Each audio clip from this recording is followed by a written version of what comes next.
So if I'm sitting here and I'm getting really stressed out and I'm thinking, I got to keep going. Let's just say I've worked all day and I got to keep pushing myself. Go, go, go, go. It's like, whoa, that's my adolescent. That's that ego saying, do more, get more done. Or my adult's going to say, wait, hold on a second. You've worked all day. You can take a break for 30 minutes. I know you have a few more things to do, but let's wait till tomorrow. Let's just give yourself a break. So there's a part of us that pushes us to do more, to be more. It could also push us in the opposite direction to just do absolutely nothing. Like just sit on the couch. You don't need to do anything. Don't even worry about it. Where our adult has awareness. So our adolescent is just very reactionary. This is the part of us that gets very controlling. This is the inner critic part. This is the codependent part. This is the narcissism part. All of these parts are just reactionary and they're shoot offs from our true self. It's part of the ego. It's not even it's not the true self part. So we know when we're in our adult because life moves slower. We move slower.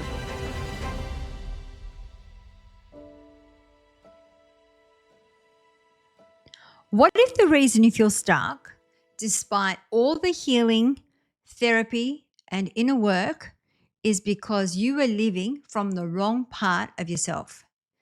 Chalfant, creator of the adult chair model, joins us to reveal the missing piece of your healing journey. With clarity, compassion, and hard-won wisdom, she explains why so many of us, no matter how self-aware, keep repeating the same patterns, falling into the same emotional traps, and wondering, why am I not changing? It is not because you are broken. It is because you are making adult decisions from the emotional seat of a sacred inner teen. So Michelle guides us through the three chairs of emotional development: the child, the adolescent, and the adult, and shows us exactly how to identify which one you are living from. So if you are ready to stop knowing more and start feeling differently, pull up a chair. Your real self is waiting for you. So enjoy. Well, hello, beautiful souls. We have a very special guest for you today. One of my favorites. Of course, I met her a little while ago, and we are like two peas in a pod. So I'd like to introduce you to Michelle Chalfant. I have to say it in a French accent. Welcome to the show. I love it. I love how you say it. I said, even though I'm Italian, we can pretend I'm French. So thank you, my darling. So wonderful to be here with you. Love it. So the way that we start the show is we always love to ask our guests, what inspired you to do what you do today? Woo, that's a long story, but let me summarize. What inspired me to do what I do today? So I guess I need to summarize what I do today, and then I'll go back to what inspired me to do that. Um, what I do today, I'm gonna let me even summarize that. When I think about what I do today, I always think about like a phone. You know how we update our phones or the computer? It says time for an update, a software update. I realize that's what I do for people. I update software. I update similar to your work. I update programs and patterns that we're living by that we don't know that we're living by. So when someone comes to me and they're struggling with anything, you name it, anything under the sun, I go into what is the program or the pattern that's creating that. So how did I get started in that it's honestly been my lifelong path. I don't remember not wanting to work with myself and transform. It's like just part of who I am. It's my human design. It's my astrology. It's all of the things.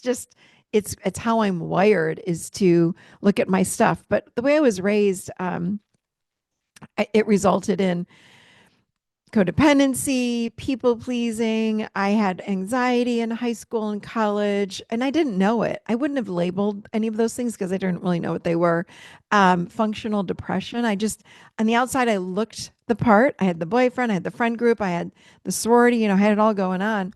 But on the inside, I had really horrible self talk, horrible self talk. And I was struggling. And then just reached this point in my 20s, and I said, I can't do this anymore. And I said, I must hate myself because of how I'm talking to myself, the inner voice that I had, the voices. And I went on this quest in I was probably 20 or 21. And I said, I must learn then how to love myself because I must hate myself, clearly, the way I talk to myself. And that was when it all started, really. But I've always been a seeker. On top of it, I've always just been a seeker. I wanted to understand who's the universe, who's God, who's source, what is this thing, that everybody talks about.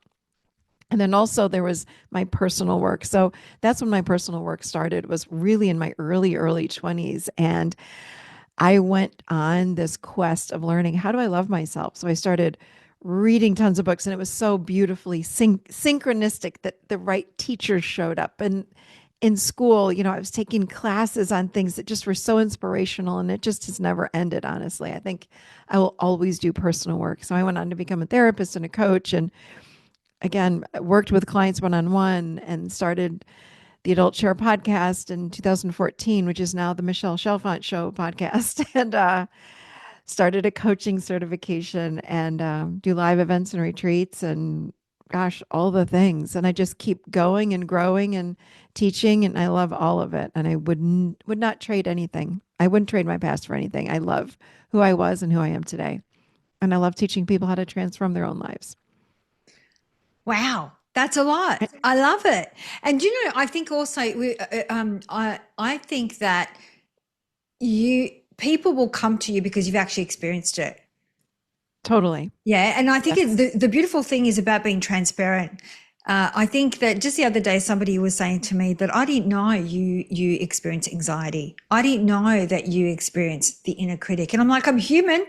Just because I'm into this Totally. stuff, it doesn't mean that we don't experience it today. So I love the fact that you share that, and I have this belief that we teach what we must learn. So I love that the whole learning piece. Love it. So we are here also today to talk and unpack your book that's sitting right behind you, The Adult Chair. Yeah, I know, right? Get unstuck, claim your power, and transform your life. So I'd love to maybe start with the three chairs. So you talk about the three chairs, the child, Mhm. the adolescent, and the adult. So I'd love to understand the difference between the three. Yeah, for sure. So the model is based around really the story of our lives. We all go through these three chairs in some way, shape, or form. Like every human travels down this timeline. So it starts out with the first chair, which is the child chair. So we're all born. Everybody's born, and from the ages of 0 to 6, we're living in what I call the child chair. This is when we're learning about things like emotions, our true needs, not our wants, well, and our wants, but more importantly, our needs. I need to feel loved. I need to feel wanted. I need a hug. I need a kiss. All of these things are emotional needs. So, again, our emotions are learned here, our needs, spontaneity. We've got intimacy, vulnerability. Many beautiful things happen. This is where we learn about passion and our purpose. Believe it or not, it's 0 to 6. It is a phenomenal and foundational time of our lives. And the thing that happens, which is mind blowing, is that by the time we're 6, we actually have formed a roadmap that we filled with beliefs and ideas on how we live the rest of our lives, which is insane to me because we're only 6. And the thing that's not great about that is that we are putting beliefs on this roadmap that lack discernment. So let me give you an example. If you're a little kid and you're running in from school and you're so excited to show your mommy a finger painting, and you don't know this, so you run into the bedroom and your mommy's taking a nap and the light's off, and you run in and you throw the light on you. Mommy, look at my finger painting. I'm so excited. I'm so excited. I'm so excited. And your mommy turns around then and screams and yells at you and tells you to get the hell out of the bedroom. You don't want to see she doesn't want to see your finger painting, and basically just shuts you down and screams at you. And then you put your head down and you turn the light off and you leave the bedroom. We then form a belief around, I'm not good enough. I'm not creative. Who knows? There's so many beliefs that form at that, just from that one event. That's an extreme event, of course. We have all these subtle things though that happen. But what we don't have the ability to say is, wait a minute. that doesn't sound like my mom. There must be something going on. Let me ask her. And the truth of it is that we just don't have discernment. So therefore, that all those beliefs go on our roadmap as truth because we lack that ability to say, "Mommy has a migraine. She didn't mean it." So that's the biggest thing that I just it blows my mind. So we have all these beliefs. Everybody has the same stuff. I was just telling someone the other day. I lived in Nashville, Tennessee, which I know that you're in Australia, but do you know Nashville? Like it's this hot place to live, and I lived there for 13 years. You know Nashville? Yeah. Yes. A lot of movie stars live there, singer-songwriters, and other people like myself. Like all kinds of people live there. And many, many, many of those clients or those people were my clients. And what I realized over the course of living there for 13 years, had a full-time practice. I had, again, every client under the sun that you can imagine, many people that most people know because they were famous people, and also people that were stay at home moms or dads that were accountants and everything in between. What I realized was we all have the same stuff. At our core, everybody has very, very similar wounding. And what I mean by that is, as far as our roadmap goes, everybody has things like, I don't matter. I'm not lovable. I'm not good enough. I'm not seen. I'm not heard. And again, you may have slightly different things than I have, but we've all got stuff. Everybody. So, again, so that's the child chair. And what happens is around the age of 6 or 7, we then slide into what I call the adolescent chair. And that chair is all about the development, the continued development of the ego part of who we are. This is the part of us that says, I'm separate from you. I do not live in the past. I only live in the past and the future. I do not live in the moment. I'm quick to make decisions. I need to know immediately. Tell me right now. We got to figure it out. We don't have time to waste. You know, da da da. It's got a faster energy to it. It's the part of us that is driven by fear or survival. So it doesn't have the opportunity to get mindful and to think through what feels right. It's not based on emotion like the child. It's based on what I call living chin up, which is just the head. I got to figure it out and move on. So this during this time, much of our false self and different masks that we wear, this is when all of this is really coming online in a really big way. If you think about being in school, you learn not to show up like this because you might get made fun of by your friends, and let me show up like the funny girl or the funny guy, or let me show up like this person because that got me attention, and this didn't over here when I was myself and I was my true self. So I'm going to cover that up by a mask. So we learn all about these things over the course of probably almost 10 to 12 years. It goes up to about 24 years old. Then we have our prefrontal cortex that comes online, which is the executive functioning part of the brain. And then we slide into our adult chair. So, the adult chair, when we are living here, we're living in the present moment. We are able to regulate our emotions. We're able to tune into our emotions. And if we don't know how to regulate our emotions, we're going to go find out how. So, here's the thing, when we're in our adult, we're not perfect.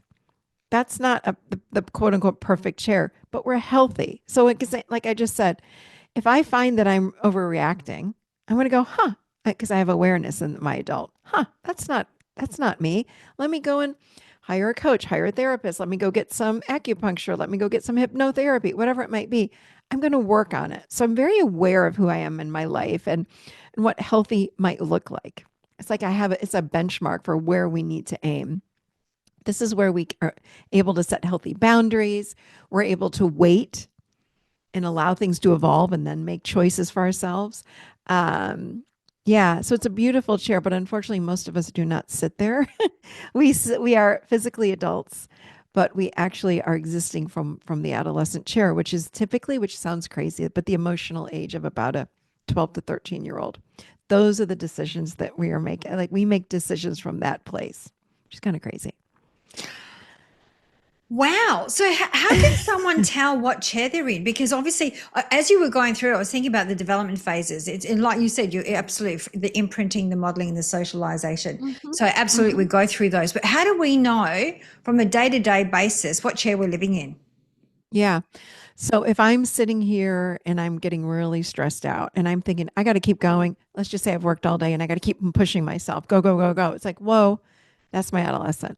That's that ego saying, do more, get more done. Or my adult's going to say, wait, hold on a second. You've worked all day. You can take a break for 30 minutes. I know you have a few more things to do, but let's wait till tomorrow. Let's just give yourself a break. So there's a part of us that pushes us to do more, to be more. It could also push us in the opposite direction to just do absolutely nothing. Like just sit on the couch. You don't need to do anything. Don't even worry about it. Where our adult has awareness. So our adolescent is just very reactionary. This is the part of us that gets very controlling. This is the inner critic part. This is the codependent part. This is the narcissism part. All of these parts are just reactionary and they're shoot offs from our true self. It's part of the ego. It's not even part of, it's not the true self part. So we know when we're in our adult because life moves slower. We move slower. I have more awareness. Again, I'll say to myself, wait a minute, I just yelled at my husband. I snapped at him. I think I'm going to go and apologize. That's my adult. Doesn't mean I'm not going to snap at my husband. It does mean I'm going to go and apologize, right? I might snap at my husband. That's okay. That's human, like you're saying. But it's not living, it's more conscious. The unconscious seat is the adolescent chair. It's reactionary. I just got to do this. I'm not even really thinking through. I just go, go, go, do, or get really quiet. Or I'm going to go binge out on ice cream and watch a Netflix show. I don't even know what I'm doing. It's like I find myself like, wait, I'm at the bottom of all my ice cream. Where did it go? And I'm realizing, hold on, I just ate all this ice cream. I don't even know what I'm doing. That's the adolescent. Does that make sense? Absolutely. Does it ever happen where the adult actually sits in the child chair? And what does that look like when they do as an adult? The adult, yeah, no, the adult doesn't sit in the child chair, but the beautiful thing is that the adult is able to metaphorically reach for the child and go, what are you feeling, my darling? Because what happens is when we're 6 to 7, the child chair, the child part of us turns into what we call, and the inner child part. So when I'm in my adult, I'm going to stop and go, wait, what am I feeling right now? And that's tuning into the child. What am I feeling? What do I need? What what is my purpose? I don't know. Let me do some journaling. Let me hire a coach. Let me do these things. I want to tap into that part of me so I have access to it and then I can learn what it is I'm here to do. What is my divine purpose? But I'm going to do that from my adult. It's a very balanced, I'm okay, I'm good. It's a conscious place.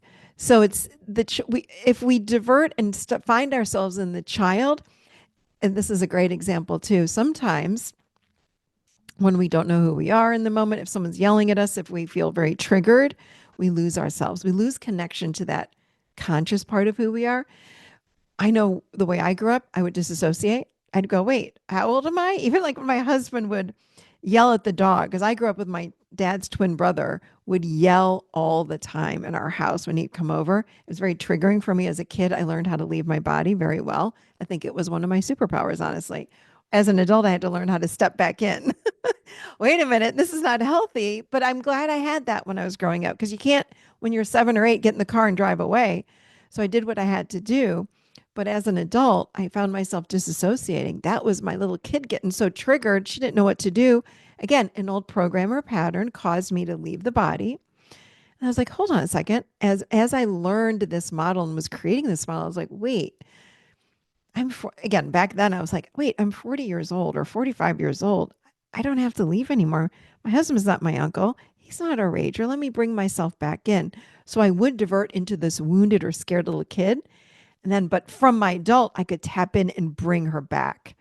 And I went through a whole like a reparenting process. It was a beautiful process to help grow that little kid up that was really scared of people that would raise a voice around me. So it was really healing. I love that. And being a visual person, I can really see how this works with the three chairs. So when you're Yes. talking about so as an adult, you can go and tap into the child chair, which is the inner child, and actually work Yep. with the inner child from your adult chair. And so Hmm. you were talking about you're experiencing through reparenting your inner child. For those that don't know what that means, what does that look like? Yeah, when I'm reparenting my inner child, it would be something like I was working with someone, one of my coaches actually a few weeks ago, and she was really anxious about speaking up with her boss. And I said, "Okay, let's talk about that. Like let's have a conversation around that." And she was just very, very anxious. And I said, "Who's anxious?" And I do my own version of parts work.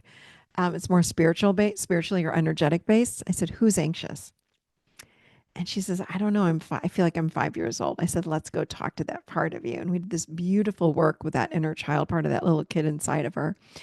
And asked her, I said, who was so anxious? She said something like, she was afraid to speak up to her boss, like today, because her boss had a hairpin trigger and would like go off all the time and would scream and yell and just didn't have a very regulated temperament, if you will. And and I said, who did that remind you of? And she said, it was kind of like me and my uncle. And she says, oh, my mom. My mom did that all the time. I said, okay, okay. So let's talk to that little kid now. And I said, what did you need to hear then that you didn't hear? Because let's go tell her now from the adult that you are today. Close your eyes, imagine the little you. And we did this beautiful inner child work. And she was able to talk to her little kid now. And this work, it's spiritual. We don't work in linear time when we're doing inner child work, right? So she was able to really, really clearly see that beautiful little girl, and she was able to communicate with her and give her what she needed. And then, of course, I always give homework, and I said, okay, so for homework, keep going, check in with her, see if she still needs you, see if she needs reinforcement. So we're giving that little kid part what they didn't get when we were growing up. That's just a quick and easy version of how we reparent ourselves, but it's incredibly powerful work. That's updating our program. That's it. It's updating our phone. It's the same kind of thing.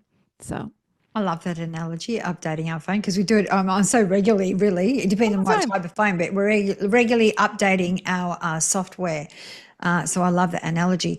You talked about triggers a couple of times. So for Mhm. a trigger, what does a trigger mean to you? Oh, good question. I say triggers. I've said this for years. Triggers are a gift. And I used to love when people would come into my office when it was like a mother daughter or husband wife or whatever. They'd say, if you could make them stop doing that thing out there, then I'd stop being triggered. I'm like, no, no, no. Your triggers are yours. And they are such a beautiful gift because triggers reveal to us our unconscious or unknown beliefs that we have about ourselves.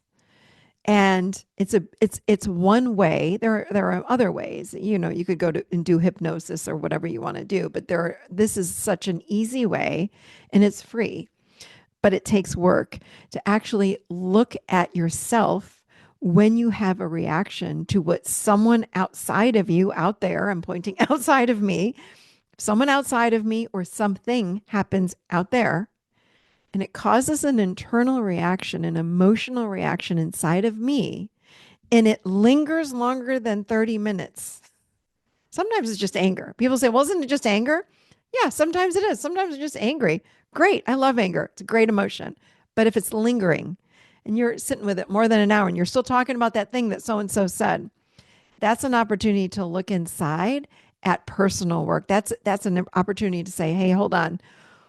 When so and so said or did that thing to me or did that thing to whomever, how did it make me feel? And when we ask ourselves that question, holy moly, it's powerful and it changes the game. It helps us to, again, update our program. Because then I realize, hold on, that person made me feel angry. Yes. And in the book, in the adult chair book, I have a whole, I think it's a 7-step trigger process. I lay it out very simply. This is what you need to do when you're triggered. 1, 2, 3, 4, 5, 6, 7. But just to summarize it, it's like, I was triggered. How'd you feel? Angry. What else? What's underneath the anger? Well, and feel it. No, don't just do it from your mind. Really get into the body. I God, I'm angry. Okay, what else? What's under the anger? Well, I felt like I was left out when you said that to me. Okay, what else? What's under that? What's under that? What's under that? And what we find is at the root, then we hit that tap root. And that root is where we realize, wait a minute, that when that person did that thing, it made me feel like I don't matter to anybody. And then you feel that. Feel it, feel it, feel it. Let yourself feel like you don't matter. And then you may have memories of, oh, yeah, I didn't matter when I was growing up, or maybe you won't have that, but it's okay. Feel it anyway. When you really get to the root and you feel it, then you ask yourself, what else is true today in this year? The woman or the man that I am today, what else is true? And then you can ask, and then you come up with a new truth. Well, is it still true that I don't matter? I'm not lovable or whatever your root belief is. And then you say, Actually, no, I can't 100% say that that's still true. So what else is true? Then you come up with a new belief, and then you feel that in the body. The body is key. That is how we use the body in a beautiful way to update that program.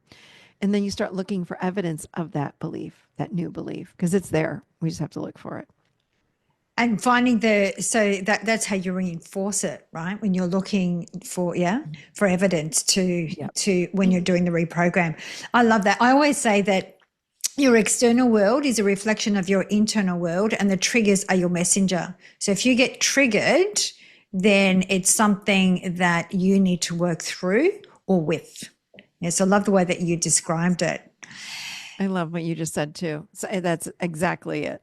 We get so mad. We want people or things out there to change. Then I'd feel okay. It's like, no, because when if you ever stood in a room, and you know this, when you're standing in a room or a group of, let's say, five people, and something happens outside of us, and of the five people, maybe two people are really ticked off, but nobody else is. And everyone else in the group's like, why are you so upset? What's the big deal? And it's like, how are you not upset? It's like, well, those other people are not upset because they don't have the same beliefs that me and this other person have. So, yeah, it's just a reflection of our beliefs. And I do believe I was someone that was very emotionally dysregulated in my teens and my 20s. And I know this.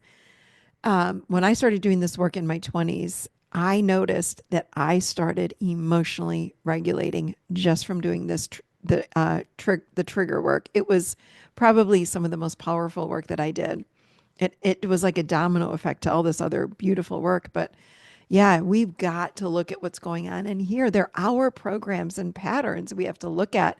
And now I look at things and I'm like, not that I'm whatever perfect would be, but I have to say, things don't bother me like they once did. I'm pretty much in balance most of the time. Now again, still human. And when I do have something that rises up, I go, okay, let's go. I'm going to do this, and it's quick and easy. I love that. And it is important to share that we are still human. I mean, I was sharing in my class, I got triggered the other day. Somebody it was not very nice towards me, and that triggered me. And then Mm, I went, okay, so where in my life am I doing that to myself? And I actually just, it dawned on me that I actually have a very strong negative self-talk at times where I berate myself. And I think that that was just a sign to, that, we're projecting all the time. So I was projecting, and that particular day when I received it, the day before is when I was really hard on myself. So it's a practice, because I always say nobody outside of you can make you feel anything unless you allow them to, right? absolutely. And people will I, resist that. I always say, like, if anything does not go right, even if I'm launching a course and I don't get the numbers that I think that we should have gotten, I go, huh, what's going on inside of me that's creating that outcome? I don't blame other things on it. I'm like, no, no, no, no, no. Everything in my life is a reflection of me. And it's not then that I don't want to invite anyone to then turn and blame themselves or judge themselves. It's more of an empowerment thing where you're looking inside and going, huh, that's interesting. I wonder what needs to be tweaked inside of me so that I can get the reality out there that I'm looking for, that I want, that I desire. We can have whatever we want. We have to look inside, though, to shift those beliefs, to shift those programs so that we can experience that thing outside of us that we really want.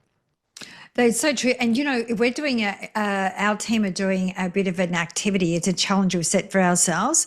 It's David Hawker's work. It's the vibrational frequency map. And so we're checking where our vibes are. And we started doing it for 7 days. Then we're doing it for 21 days, because it's amazing the results that we're getting. It's the moment that we start realizing, like you said, what is it that I'm projecting? If we're not getting the results, right? What is it that I'm thinking and feeling about this certain thing for me to get these outcomes all the time? So it just resonated with me when you were saying about it. We do have to go within, but we are the walking, talking magnet, and we need to be consciously aware what side of the magnet are we playing on? Are we the negative or the positive side of the magnet? So I love that. I love that. So I also wanted to ask you a question around this because I've had this. So I'm curious to how you would answer it. What if somebody said to you, I've done all the courses, I've done all the programs, I've done all the coaching, I've done all of that, and I'm still feeling stuck? What would you say to Mhm. them? I would work with them on going deeper into their emotional state. Because what I have found is, again, working with people for 20 some years, we don't know how to feel our emotions well. And if we do feel, are you going into the depth that you could feel? I found that when people were really stuck, well, here's the thing. I've got the second half of the adult chair book, there are the 5 pillars. So there are a couple of reasons I found when people are truly stuck. Let me back up before I go to the emotional place. The very first pillar is I own my reality. And what I realize with people that are stuck, they don't own their reality well because they don't even see, they miss it. I'm like, wait a minute, you're missing. In fact, I worked with a woman who wanted to be part of my coaching program. And I said, you aren't ready. What are you talking about? I've done all the courses. I do all the things exactly like you're saying. She goes, I do everything. And I said, are you applying it? And are you owning the fact that you're bouncing around from teacher to teacher to teacher to teacher to teacher and you're still totally stuck? That tells me the work is not penetrating within you. I understand not finding the right teacher, but she talked about like tons of teachers that she's worked with. And she says, it has to be you. And I said, no, no, no, no, no. You aren't probably applying and looking at what's going on inside. So when we own our reality, it's really getting clear and radically honest with what we're doing and how we're showing up in life. So I said to her, I said, I feel like you're teacher hopping and you aren't really wanting to do your work on a deep level because doing your work on a deep level, it's freaking painful and it's hard sometimes, but it's worth it on the other end. I will always continue to do all my work. But I said, are you really doing your work? Well, I am. I said, I want to hear about it. And she wasn't. She was not. She was not. And I said, you've got to really look at where in your life you're unhappy. Where are you stuck? Like, what part of it is you not wanting to look at it? What's the pink elephant in the middle of the room that you don't really want to look at? You know, people would come in sometimes. Here's an example of what I mean by owning your reality. People would come in and say, no, my life is fine. Everything's great. And we would get into it. And I'd say, how many glasses of wine did you say you're drinking every day? Oh, just in the last few months, I just started drinking four, but it's okay. I'm like, is it? Is it really okay to drink 4 glasses of wine, which by the way is a bottle, and you've got 2 children at home and you're telling me you're anxious? Is it okay? And it's not my life, so I don't sit here with judgment, but is it really okay? In other words, hold the mirror up in front of you. Is it okay? I remember this one woman that came in and we'd had that exact talk, and she said, you know what? It's not. And when we got into what she was emotionally feeling and experiencing inside of her body, she said, I'm really not happy in my marriage and I haven't been in years. That was her pink elephant in the room. And I said, okay, now we're going somewhere. And then she started to cry. She says, I don't know what to do and I don't know how to move forward and I don't want to even talk about it.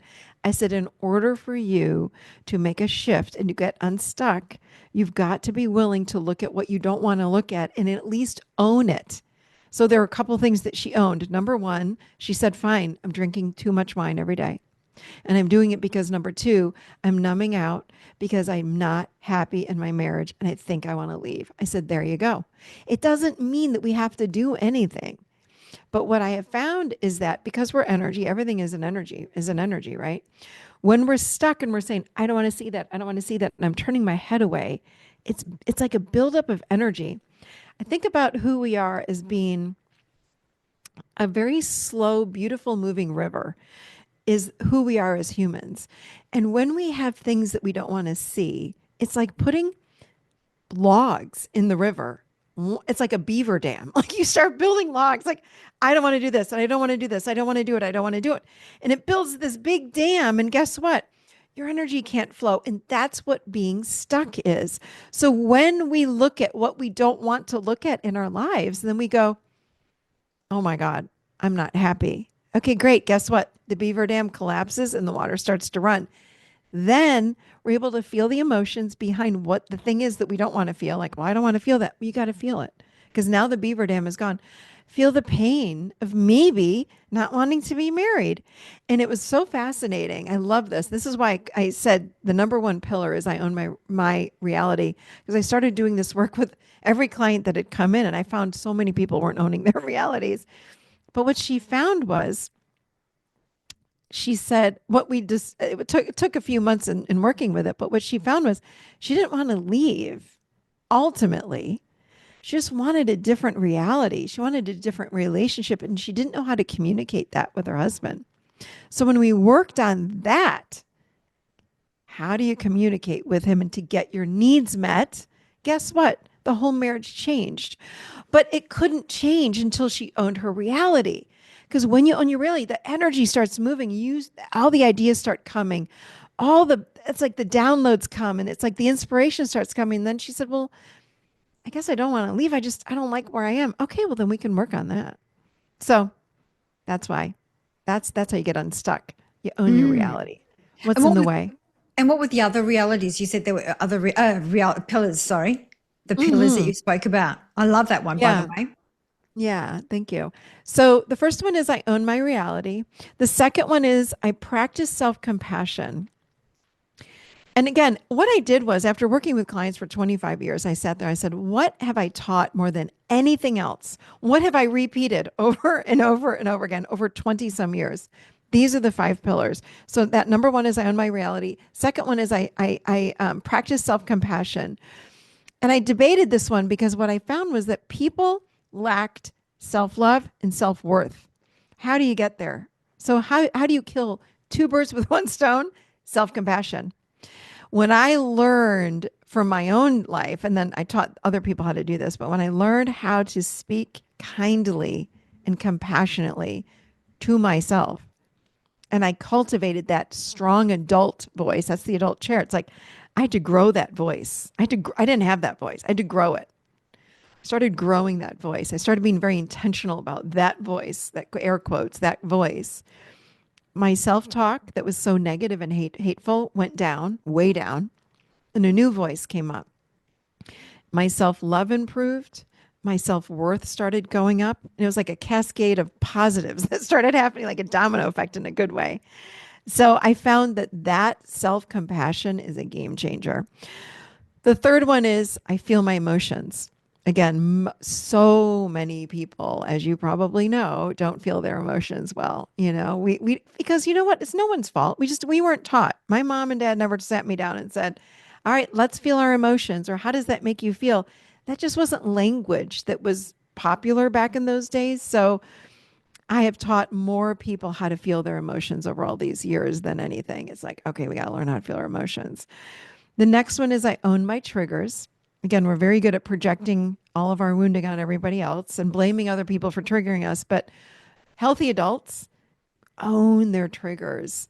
And we know that there's a process to that, which is in my adult chair book. It's like, here's the process to owning those.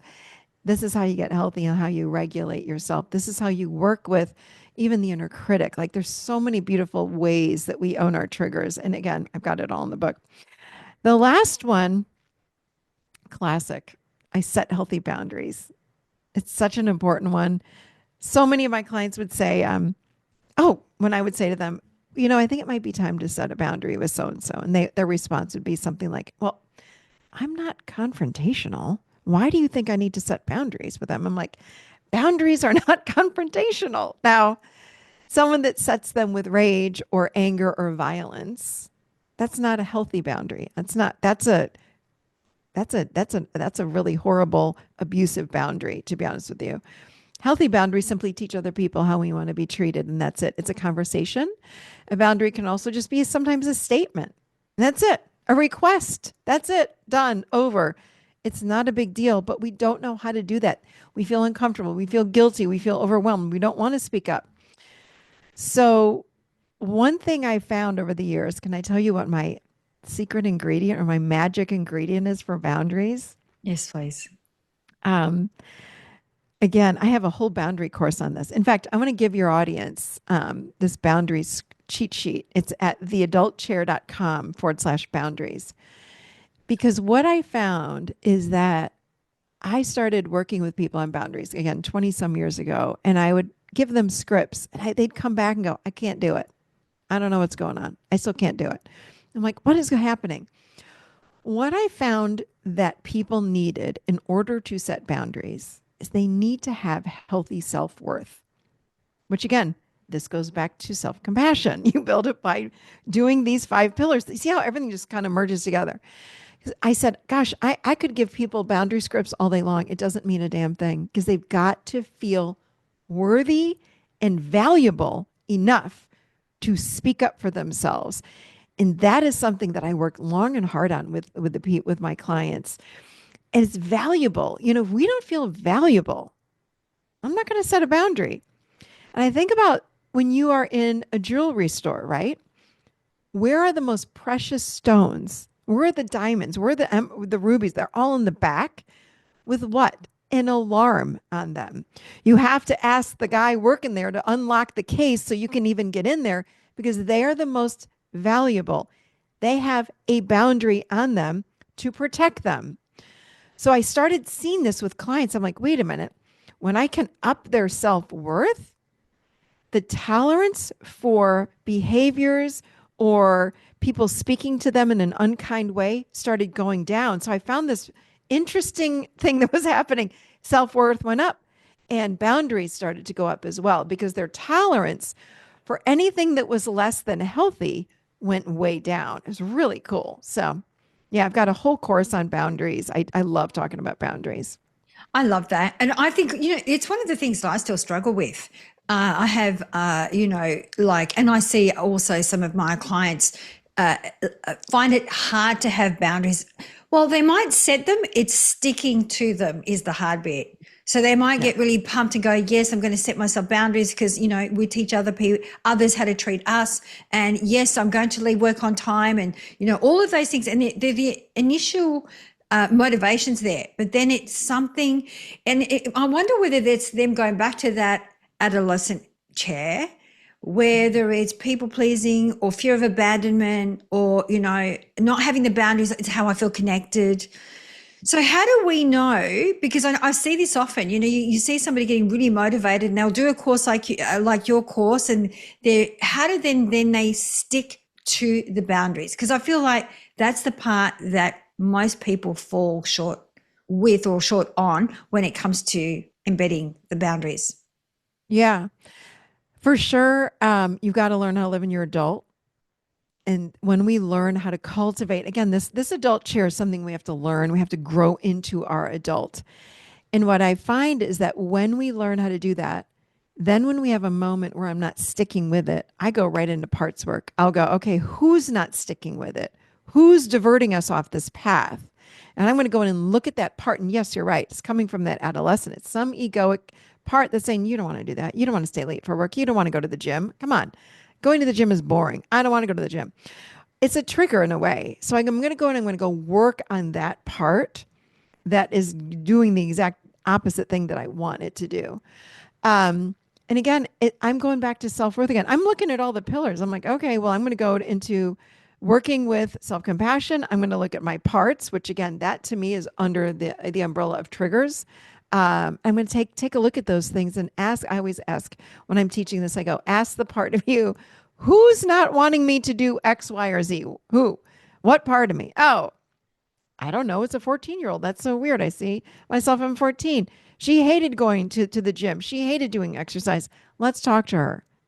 So when you connect with these parts of you that don't want to do the things that you want to do, that's when your adult life can start to change. But I do go back to again self-worth. Like what is it also that is preventing you from living your best self? What's in the way? What part's in the way? How do you feel about yourself? Do you feel worthy of doing this? Do you feel good enough to go and have whatever it is you want, a healthier body, whatever it is that you want? What is in the way of that? who or what part of you is in the way. So it's a combo of different things I would do. I love that. When you're talking about parts, and I think you and I had a conversation about it before. These parts are part of the whole, right? So, Yeah. is there any way of like any integration, or you let these parts be their own entity in themselves? I integrate what I have always done is in my own life and then with any of clients that I've ever had. So we do the parts work and there's always homework. Like, let's keep checking in on these parts. Do they need us? Is there something going on? Is there anything else? No. Here's what's crazy. I'm starting to see these parts of mine that just they grow up. I always worked with my 5-year-old self, 5-year-old self. Like that was I worked with my 2-year-old sometimes and my infant and all these different little parts, but it was always my 5-year-old part. And it was about maybe even a year ago. I remember I would just I hike and walk every morning and I just do a quick check in. Okay, how's everybody doing? Does anyone want to speak up to me? Anything like that. And the 5-year-old was always there. Yes, I want to walk with you. Okay. And we'd have a little chat on the walk. But this one day, maybe I don't even know if it was a year ago, I said, okay, what's happening? Let's just do a check in. Oh my God, it was so wild. And I turned and I said, oh my God, she's as tall as me. And I realized that 5-year-old had grown herself up. She was done. I have not seen her since. Gone, totally integrated into the self. It was wild. But I've had other parts like that. But this was one that has been around for like 15 years that I just thought she'd be around forever. But when I look back on it, these younger parts of self, they do integrate. They merge into this whole, like, think of us like a big pie. We all have like all these pieces of the pie, 100 pieces of the pie that make up this whole self. But at some point, the separate pieces of the pie start to merge and there are less pieces. So there are less parts. And because they're all merging or integrating into the whole. So it was really a profound experience. And then when that happened to me, I started thinking like, wait a minute, I don't talk to my 12-year-old. I don't talk to this part and this part. They're just gone. And I realized it's not that they've left me. They've integrated into my healthy self. They're all sitting in my adult chair now. I love that. And so obviously it's doing the work in the adult chair that integrates those parts. I love that. I love the fact that, because I'm a visual person, so I love the fact that when you speak about your 5-year-old, is actually as tall and grown up like you. So I love that. It's beautiful. I'm also conscious of your time. Is there anything else that we could unpack from the adult chair for those that are intrigued with more of your work? I know you've covered a lot today, but is there anything that maybe we Yeah. haven't asked and we haven't unpacked that's in the book? Oh my goodness. So much is in the book. The book is truly a transformational journey of self. I wrote it with so many client examples. In fact, I just read it on Audible like a couple months ago. It was so fun. And I realized when I was reading it, because I hadn't read the book in about 6 or 8 months, I said, this is so good and it's so fun because there's all these client experiences. So I was like, oh, I wonder what happens with this client. But I'm walking the reader through this journey. So there are all these exercises and journaling and questioning the reader to help really guide them into their adult chair and guide them through all of these 5 pillars. Um, People have asked me for years, how do I make sure that my kids are in their adult chair? Oh my God, for my kids, when I raised them and they were 0 to 6, I wasn't the best mom. I was in my adolescent. What do I do now? It's okay. However old you are, I don't care if you have adult children, be in your adult as much and as often as you can. Of course, in the book, I have an outline of like there are all the traits of the adult. This is when you know when you're in it, when you're not in it. But be in your adult now. Learn how to navigate from a healthy adult perspective because you're still modeling these things for your kids. I don't care how old these kids are, still show up in your healthy adult self. I did it's a masterclass. I'm actually keeping it for free for the next month. It really breaks down all of the chairs and it breaks down all of the pillars and how you integrate it freely and easily into your life. So if you want, I can give you that as well. If you get the book, theadultchair.com/book, then you will then be prompted to put that invoice or receipt number in there and you get the whole masterclass. It's a 2-hour class for free and it teaches you how to integrate this in your life. I mean, the book will do it, but this is just an added bonus. So that's so generous of you. Thank you so very much. So we'll have that in the show notes. So as we wrap up our session together, which has been wonderful, so thank you so very much. We always love to leave our listeners, our viewers, our audience with 3 shiny gold nuggets. So what would be those 3 shiny gold nuggets that you would like to leave for them today? I would say start today. So when people say to me, oh my God, I'm so far behind. I've never done any personal work. Where do I go? Start today. I would say stay connected to yourself. And you do that by getting really curious about what you're feeling, chin down. And here's something that I still practice today, and I'll probably always practice. When you feel off or overwhelmed, the way to regulate yourself, the way to get you back connected to yourself, you can place a hand on your heart and just very slowly say to yourself, I'm okay. And you repeat it, I'm okay. And if you feel like putting your hand over your belly button as well, it's so regulating and it will help you slide into your adult so you can have that different and even higher perspective on what's going on right in front of you. And that is a game changer because everything is about perspective, isn't it? It's like, I am overwhelmed. I don't know what to do. And it's like, let me slow myself down and say, just say to myself, I'm okay. Be that compassionate voice that you need. And then it changes everything. It changes your whole view on what's going on. I like all 3. I do practice the heart one, and I think it really helps me be in my body because I'm a very big thinker, like, over analyze, over process, over, overthinking. So dropping to the heart is very grounding, so grounding. So I love the fact that you shared that. Thank you so very much.